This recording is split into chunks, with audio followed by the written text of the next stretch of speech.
Hello, everyone. I want to bring you into some conversations that we've been having at the Ransom about the way we do life groups. As you know, we believe that our call from God is to make disciples who make disciples. A disciple is someone who follows Jesus every day in all that they do.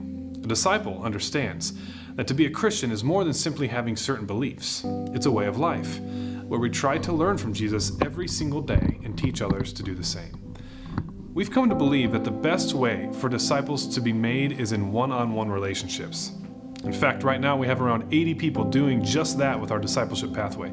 It's been exciting to hear all the amazing ways that God has been changing lives, even after just a few weeks of discipleship. We're excited to be at the beginning of what we hope will be a new movement of discipleship unleashed across our city. However, all this does create a problem. Specifically, if we want more and more people to be in one-on-one discipleship relationships, what does that mean for life groups? We all have only so much time during the week. To try to do both discipleship and a group, not to mention serving and worship, might be a bit more than many of our schedules can handle. So let me take a moment to share how we're beginning to think about the role of life groups within the broader picture of discipleship. First, since we're so committed to starting a healthy movement of discipleship in our church, we have decided to de-emphasize life groups for a season so that we can emphasize discipleship. This is why, as you may have noticed, there have been no life group signups this fall. A church can only do so many things well, and in this season of building a culture of discipleship, we've decided to eliminate something that may have competed with that. However, it's important to understand that we are not getting rid of life groups. The truth is, being in community is a vital part of discipleship. So it wouldn't make sense to get rid of groups in order to do discipleship because community is a crucial part of discipleship. Rather, we're changing how we think about them. While it's true that groups are a crucial part of discipleship, they're simply that, a part of it.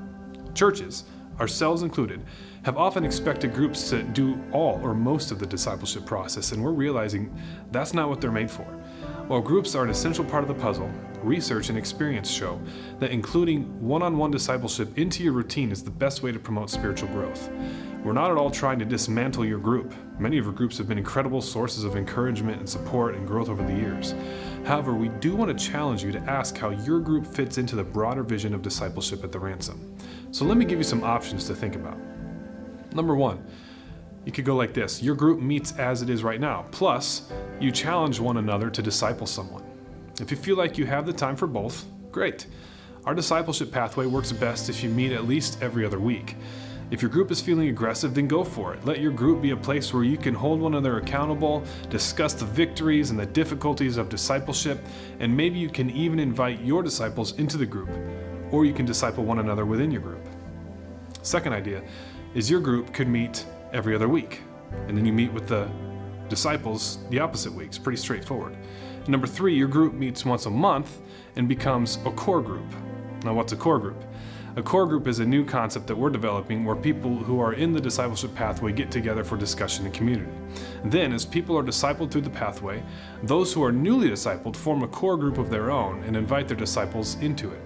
In this way, core groups will multiply, and if you think that your group might want to transition into a core group and you'd like more information, please let me know. The bottom line here is that we want to give you flexibility in how your group functions, because we want to move people into discipleship. We're hoping that eventually we can form new core groups out of those who are in the discipleship pathway.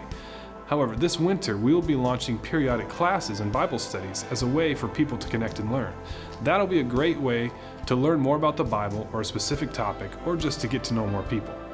So we're excited for the next chapter at the Ransom, and we hope that you'll help us realize this new vision. It is, in fact, a very old vision, one that reaches back to Jesus himself. Jesus said this, "Therefore, go and make disciples of all the nations, baptizing them in the name of the Father and the Son and the Holy Spirit. Teach these new disciples to obey all the commands I have given you, and be sure of this, I am with you always, even to the end of the age." Happy discipling.